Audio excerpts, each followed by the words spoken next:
আবারও স্লোগানে মুখর ঢাকা দক্ষিণ সিটি কর্পোরেশনের নগর ভবন।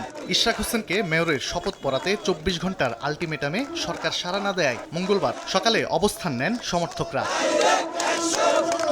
অবস্থান কর্মসূচিতে একে একে যোগ দেন বিএনপির নেতাকর্মীরা। আন্দোলনকারীরা বলছেন ২ দফায় আদালত রায় দেওয়ার পরও তাকে শপথ নিতে দেওয়া হচ্ছে না।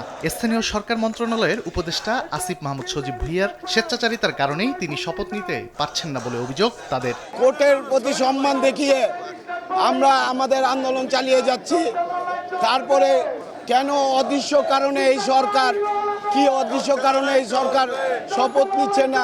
বিলম্ব করা হচ্ছে যে তার মেয়াদকালটা যাতে চলে যায়, ওত নেওয়ার যে কালটা, তাহলে এখানে কি স্পষ্ট ষড়যন্ত্র প্রকাশ পাচ্ছে না?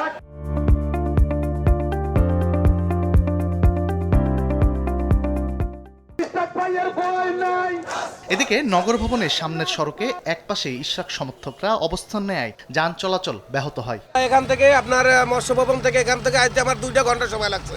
রাস্তায় যেন জ্যাম না হয়, তারা আন্দোলন করার দরকার বাইরে করুক, রাস্তায় কেন আন্দোলন করবে?